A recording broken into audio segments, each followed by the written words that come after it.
curious story. At the end of the war, when Berlin was in a complete shambles, 7 months, there was a man called Captain Smith in the army, and he started taking control and sort of helping people sort things out. He was like a king there. I mean, he got the water going and the electricity going and kept people's tempers down. And somebody started sort of said, well, who is he? We better sort of express our gratitude to him. And he'd gone, he'd disappeared. No, there was no record of him. The Great White Brotherhood, seeking always to do good. I heard that Saint-Germain was a reincarnation of Thoth and Hermes. No. A guy called Apollonius of Tyana, which is Alexander the Great, then Saint-Germain. Who knows these days who he is. In introducing Joe Walters, I'd like to say hello and welcome to the first MASH interview since the recalibration and since our documentary. So we're here in sunny Bournemouth with Jo at her invitation, and we're going to talk about Roswell. But before we do, I know from previous information provided by Jo herself that she is clearly what I'd call a sensitive, with an ability to search or to reach, let's say, levels of, I don't know whether transcendental meditation would be the right phrase. So there's a bit of paranormal activity around your life as well, Jo. But before we get into that and hear a little bit about you and some of those instances, then we'll get on to Roswell. Well, I contacted MASH because there was an article in the Sunday Mirror some weeks ago. It reminded me, well, not that I could ever forget it, the little bit of UFO experience that I have had that I thought might interest them. And then it occurred to me that as I probably won't be living much longer, having sat on this myself for all these years, not telling anybody about it, it might be a good idea if I did. So that's how I got into contact. And I believe your message on the answer machine said something along the lines of, I think I may have a little bit of information that not many people know about Roswell. And I thought, wow, this is absolutely fantastic, because here we've got a British lady here who had occasion to meet up, in fact, with General Nathan Twining's son, Nathan Twining Jr. I was born and brought up as an atheist, but various experiences made me have to rethink that. And even then it took me some years to let that go. I think the upbringing everybody has is terribly powerful, irrationally powerful. It's very hard to give up on what you've been expected to believe, but I did eventually.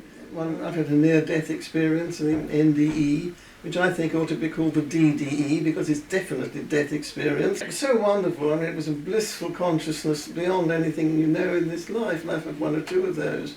When you say that I have this, but the thing is I can't control it at all. Most of my life is very mundane, and I'm about as psychic as an inebriated ant for most of the time. I feel very privileged, really, because if I'd been stuck with the atheism, I wouldn't be as happy now as I am. Yes. I know that you were talking whilst we were off camera a little bit about your time, because you were in America previously and you were describing an event at Clearwater, Florida.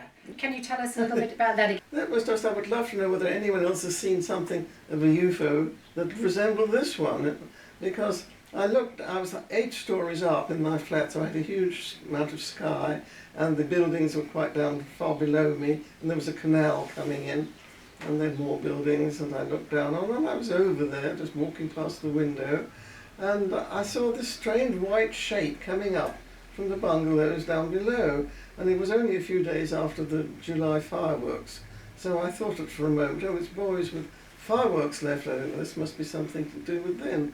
And what a funny thing, it's not shining, it was a white shape that came up, and it looked like a bent ice cream cone, very large. There's the only way I can describe it, as if it was cut out in flat cardboard, painted a dull off-white, no light.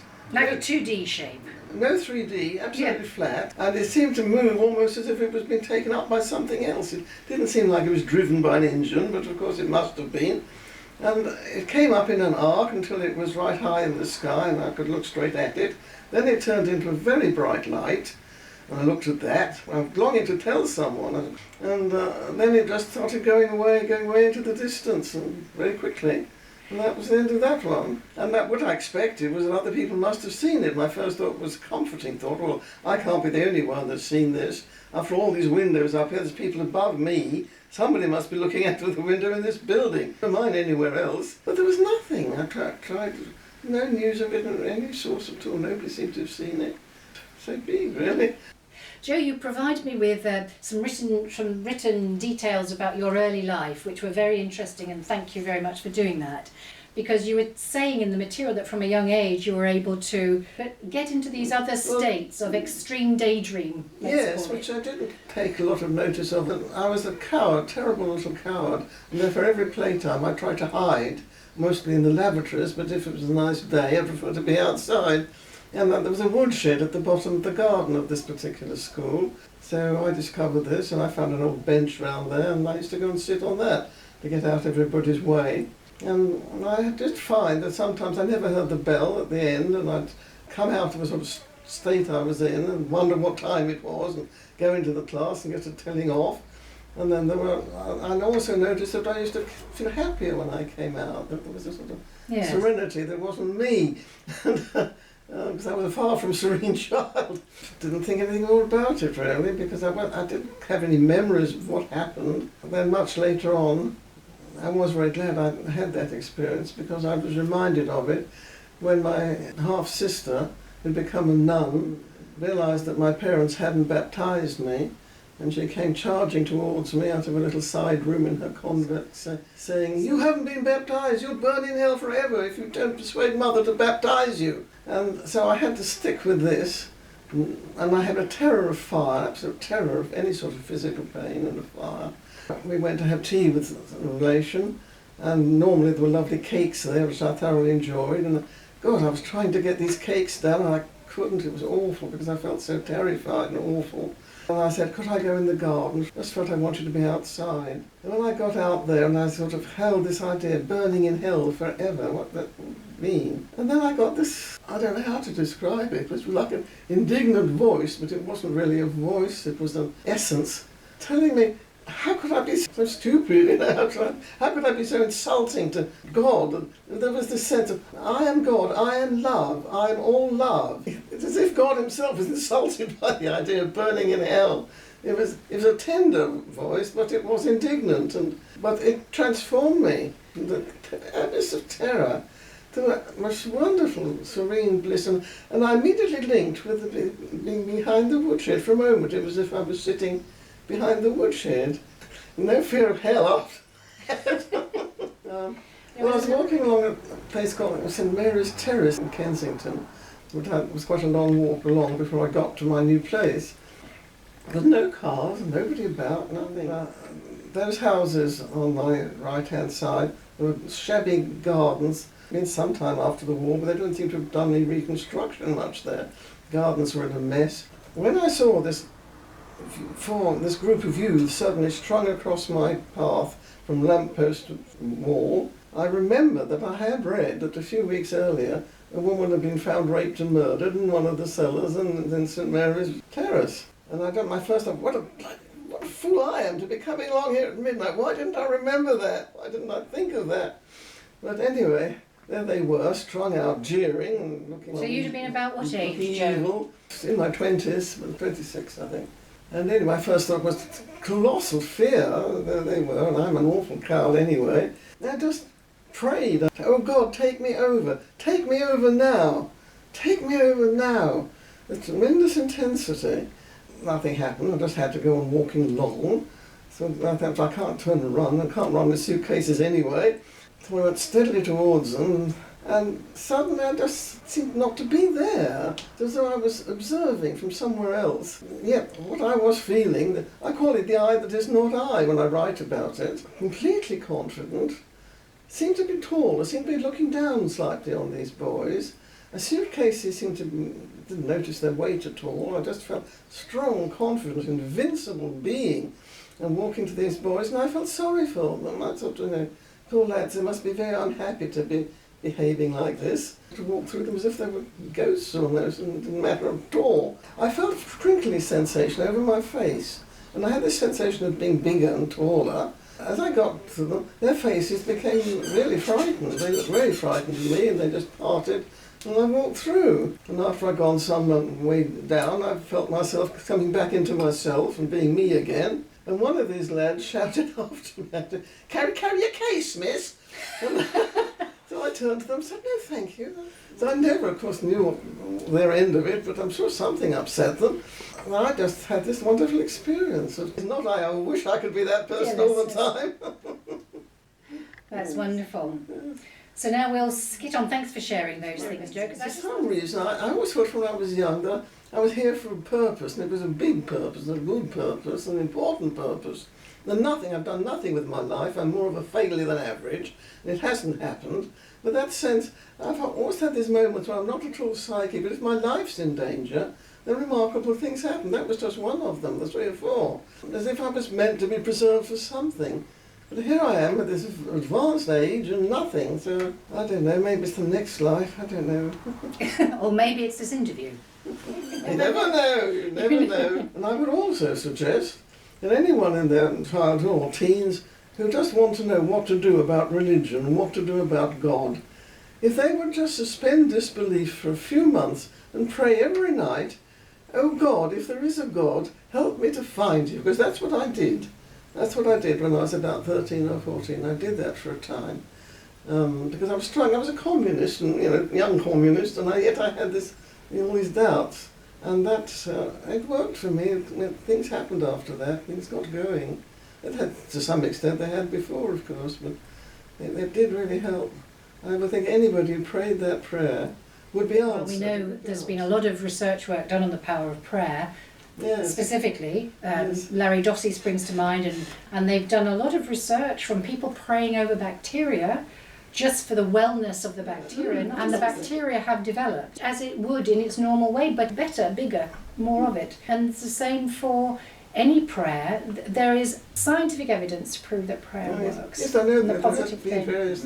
Well, let's at this point fast forward till you're Yes. thinking about retiring now. Yes. You're off to America with a couple of friends to think about perhaps retiring in America. Yes, we are. Tell us about that. Yes. Well, I had 2 good women friends, and we had, I don't really want to talk about science of mind, that's only a distraction, but we were all in a sort of philosophy come religion, which is quite strong in parts of America, called science of mind. And here, I've just got this little bit where I happen to live, in Bournemouth. One of my friends was the minister in that religion, the Reverend Rita Parr. She already had American nationality because she'd married an American. I had to struggle to get it, but I got it. We'd been told by a friend out there in Science of Mind that Nathan Twining had this large expanse of land, and they were hoping to have a community of science-minded people living, making life on this community. Would we like to do it? So we liked the sound of that, and Nathan Twining very generously offered us a weekend in his place where he could take us out to see the land and talk it all through. Do you know what year roughly this would be, Joe? This was 1998. Late 90s. I have to think Okay. about that. I remember telling you, I've worked out it was 15 years ago from now. And I wasn't, I'm not sure that I even knew it was Roswell we were actually going to. The actual little village or town or whatever was out there may have another name. But I know the piece of land that we were shown, the garden, if we had it, the end of the land that we would have bought, did adjoin the Area 51, the high security area. So we were close to that when we got out there. I found that Nathan Twining was deeply interested in the USO subject. And he just said something, I suppose, while we were eating, that made me realise he was. And then I realised that we were at Roswell and he was sort of part of it. When he found I was interested, he was quite excited and willing to talk. Both my friends were not a bit interested. But anyway, so he and I were only able to talk when we were alone. We only had one real good conversation. And then it was when he told me this amazing fact that he was the son of General Twining, which I hadn't realised, and that General Twining was one of the 3 top brass who were instrumental in playing down the Roswell story and putting it all back. I always felt there really was something. He knew something had happened. There was too much going on, too many people talking. Something must have happened. It wasn't just that. And did his dad carry on with that story? Yes, absolutely. No, forget about it, my son. It's all nonsense. Forget about it. Nothing happened. And then 6 weeks before he died, when he knew he was dying, he sent for his son, sent for Nathan, and said, I don't want to die with this on my conscience, because apart from one thing, I've always been absolutely straight with you, and I know you've been straight with me, in words to that effect. But he said the Roswell event was a real event, and one of the beings I think he said there were 3 beings. He might have said 5, but I think he said 3. One of them was still alive, and we took him to the high security place, Area 51 place, and he's lived there. He's lived in there for 15 years. And he said, and I used to visit him quite often and talk with him, and I came to admire and respect him very much. I regarded him as a friend. Now, I think I did ask how they communicated, and I think telepathy was mentioned, but I'm not certain. I didn't ask enough questions, I didn't go into it enough. I thought we could talk again. So, did he get to describe him, this being? No. There's so much I wanted to know that I didn't ask and didn't think to. This wasn't a long conversation even. My friends came in and it all had to go out and go to dinner, and it was all over. And there wasn't really another one. There's only one very brief moment when we were standing beside his front window and a woman passed, and we'd been talking apparently about implants, because he said that she has an implant, as this woman went past. But that was all I had. The next, a few hours later we were leaving, and we had to go out and see the land and all that. We just had this really truncated conversation. It wasn't long enough, nearly long enough. And did you keep in touch with Nathan Twining Jr.? So different now. I was a lot younger then. It's so different now. I didn't even write him a thank you letter. I was grateful. I left that to Rita, but I would have given him an excuse to stay in touch with him. He was quite keen, I think, to stay in touch with me. He gave me some sort of CD with music he'd written, wanting me to let him know what I thought of it. And I never even played it when I got back, and I lost it. When you initially contacted me, one of the things that you said you were, after you'd written to me, I think that took a lot of doing. Well, my only fear was that the Twining, General Twining, in the conversation, he did say, please, this is very confidential. Don't want this going further. And he looked a little almost frightened for a moment. And I really took that seriously. I thought, well, he didn't tell me they'd been threatened at the beginning, but I'd read earlier somewhere else that the 3 top brass had been threatened with disgrace and general trouble if they said anything. And of course, I'd read that Captain somebody or other who'd taken a piece of the thing. Jesse Marcel. Marcel home. He had his career messed up with it because he was forced to recant, as it were. There was nothing, but I felt there was a sense that he could still be vulnerable. He was a very rich man. He was the heir to the Twining fortune.